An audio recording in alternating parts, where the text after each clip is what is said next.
Demandez au Seigneur votre Dieu qu'il vous fasse voir un prodige, soit au fond de l'enfer, soit au plus haut des cieux. Parole d'Isaïe au roi Achaz. Isaïe chapitre 7. Nous avons entendu le prophète Isaïe conseiller au roi Achaz de demander au Seigneur de lui faire voir un prodige, soit au fond de l'abîme, soit au plus haut des cieux. Nous avons entendu aussi sa réponse. Elle semble dictée par un sentiment de piété, mais il n'en était rien. Aussi mérita-t-il d'être réprouvé par celui qui lit dans les cœurs et pour qui la pensée de tout homme est à découvert. Non, dit-il, je n'en demanderai point, je ne tenterai point le Seigneur. Isaïe chapitre 7. Achaz était rempli d'orgueil, parce qu'il était assis sur un trône, et ses paroles dénotaient l'astuce d'une sagesse toute humaine. Le Seigneur avait donc dit au prophète Isaïe, « Va trouver ce renard, et dis-lui de demander au Seigneur qu'il lui fasse voir un prodige au fond de l'enfer, car ce renard a une tanière. Mais quand même il la creuserait jusqu'au fond de la terre, il y trouverait celui qui peut prendre les sages dans leur astucieuse sagesse. » Le Seigneur avait encore dit à son prophète, « Va et conseille à cet oiseau de demander au Seigneur qu'il lui fasse voir un miracle dans le ciel. » Cet oiseau a en effet un nid, mais s'il s'élève dans les cieux, il y trouvera celui qui résiste au superbe et qui met le pied, par sa propre vertu, sur le cou des superbes et des gens qui s'élèvent. Mais il feint de ne vouloir point demander à Dieu un signe de sa puissance dans les cieux ou de son incompréhensible sagesse dans les abîmes.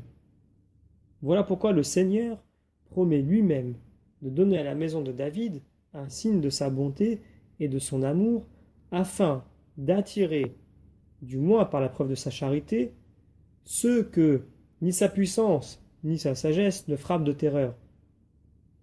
Il est possible encore, j'en conviens, que, par ces mots, au fond de l'enfer, il ait voulu parler de cette charité que personne ne dépassa jamais, qui le fit mourir pour ses amis et descendre pour eux dans les enfers, en sorte que le roi Achaz eut à redouter la majesté de celui qui règne dans les cieux, ou à embrasser la charité de celui qui descend dans les enfers. Car quiconque ne pense point, en tremblant, à la majesté de Dieu, et ne songe point avec amour à sa charité, est insupportable non seulement aux hommes, mais à Dieu même. C'est pour cela, dit le prophète, que le Seigneur lui-même te donnera un signe manifeste de sa majesté et de sa charité. Une vierge concevra, et elle enfantera un fils qui sera appelé Emmanuel, c'est-à-dire Dieu avec nous. Ne cherche point à fuir, ô Adam, car le Seigneur est avec nous. Ne crains point, ô homme, et que le nom du Seigneur ne te fasse point trembler de terreur, car Dieu est avec nous. Il est avec nous parce qu'il a la même chair que nous. Il ne fait qu'une chair avec nous. C'est pour nous qu'il vient. Il est tel que l'un d'entre nous, et passible comme nous. Et le prophète continue. Il mangera le beurre et le miel.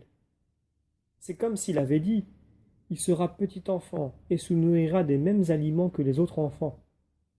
En sorte qu'il sache rejeter le mal et choisir le bien, ajoute Isaïe. Vous l'entendez, le bien et le mal, comme il était dit de l'arbre aux fruits défendus, de l'arbre de la désobéissance. Mais le second Adam fait un choix bien meilleur que le premier.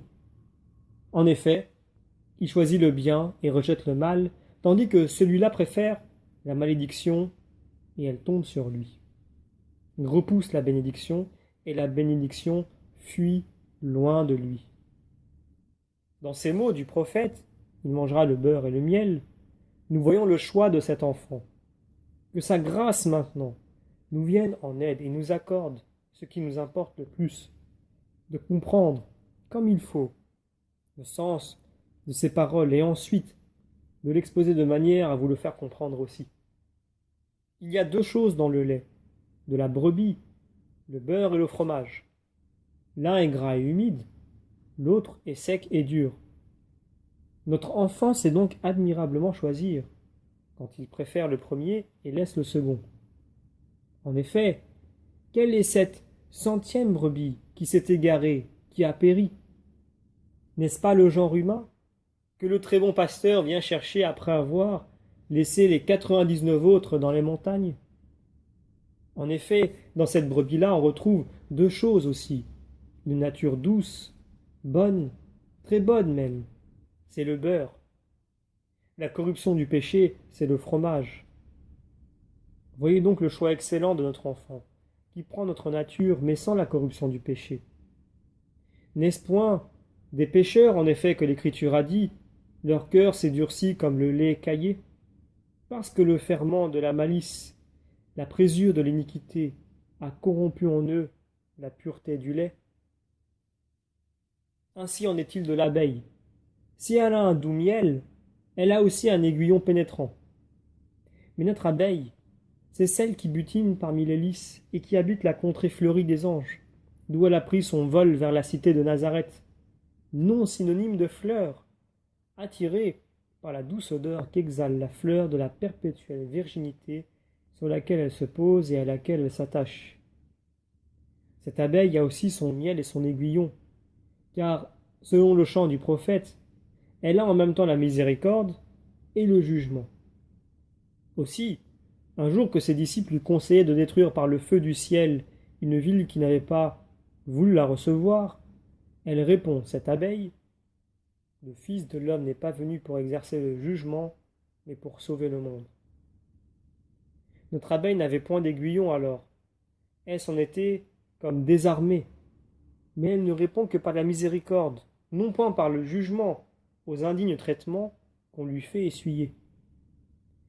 Mais gardez-vous bien d'espérer dans l'iniquité et de commettre l'iniquité dans cette espérance. Un jour viendra en effet où notre abeille reprendra son aiguillon et en fera pénétrer l'âcre piqûre jusqu'à la moelle des os du pécheur. Car le Père ne juge personne. C'est à son Fils qu'il a laissé le jugement. Mais quand à présent notre petit enfant mange le beurre et le miel, puisqu'il unit en sa personne ce qu'il y a de bon dans la nature humaine à la miséricorde qui est en Dieu, et se montre véritablement homme, sauf le péché qui n'a point. C'est donc un Dieu plein de miséricorde, et non point encore un juge. Après cela, je crois qu'il est facile de reconnaître quel est ce rameau qui s'élève sur la souche de Jessé, et quelle est cette fleur sur laquelle l'Esprit Saint vient se reposer. Le rameau est la Vierge Mère de Dieu, et la fleur est son Fils. Oui, le Fils de la Vierge est une fleur d'un blanc et d'un rose éclatant et belle entre mille, une fleur que les anges souhaitent de contempler, dont le parfum rend la vie aux morts. C'est, comme elle le dit elle-même, une fleur des champs, non des jardins, car les fleurs des champs poussent sans le secours de l'homme.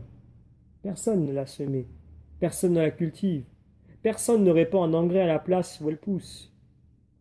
Elle est tout à fait de même du sein de la Vierge Marie. C'est ainsi qu'il a fleuri, ainsi que ses chastes entrailles ont produit, comme une prairie d'une éternelle verdeur, que le soc de la charrue n'a point remué, et que la main de l'homme a toujours respecté. Une fleur dont la beauté ne doit point se corrompre, dont l'éclat ne se flétrira jamais. Ô Vierge rameau sublime, tu te termines par une tête sainte et superbe qui s'élève jusqu'à celui qui est assis sur un trône, jusqu'à la majesté du Seigneur même. Après tout, pourquoi m'en étonnerais-je, quand je te vois pousser, à une grande profondeur, les racines de l'humilité? Ô plante vraiment céleste, plus précieuse et plus sainte que toutes les autres plantes! Ô arbre, vraiment arbre de vie, qui seul l'a mérité de porter le fruit du salut! Ta ruse, ô serpent malin, se trouve prise au piège. Ta fausseté est découverte. Tu en avais doublement imposé, en accusant le Créateur de mensonges et d'envie, mais te voilà convaincu d'une double imposture. Celui à qui tu avais dit « tu ne mourras point » a commencé par mourir, et la vérité du Seigneur demeure éternellement. Dis-moi donc maintenant, si tu le peux, dis-moi, quel est l'arbre dont il m'a défendu, par envie, de cueillir le fruit, lui qui m'a donné ce rameau choisi et le fruit sublime qu'il porte? En effet, comment celui qui n'a pas même épargné son propre fils ne nous donnera-t-il point toutes choses avec lui? À présent, vous avez remarqué, si je ne me trompe, que la Vierge est cette voie royale par laquelle le Sauveur est venu à nous, car c'est de son sein qu'il s'était lancé, comme un jeune époux, de sa couche nuptiale.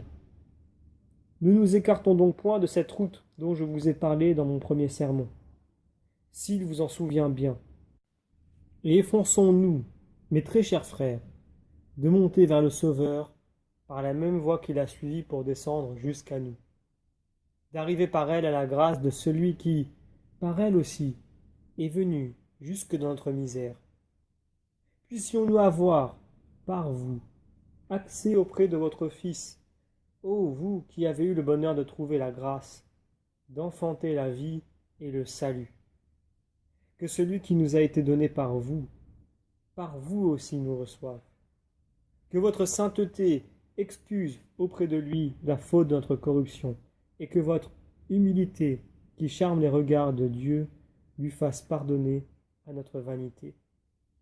Que notre immense charité couvre la multitude de nos péchés, et que votre glorieuse fécondité nous rende féconds aussi en bonnes œuvres. Ô vous, Notre-Dame, notre médiatrice, notre avocate, réconciliez-nous avec votre Fils, recommandez-nous, présentez-nous à lui. Faites, ô bienheureuse Vierge, par la grâce que vous avez trouvée, par la prérogative que vous avez méritée, par la miséricorde dont vous êtes la mère, que Jésus-Christ, votre Fils notre Seigneur, le Dieu béni par-dessus toutes choses dans les siècles des siècles, qui a daigné, par vous, partager notre faiblesse et notre misère, nous fasse la grâce, à votre intercession, de nous faire partager un jour avec lui la gloire et le bonheur éternel.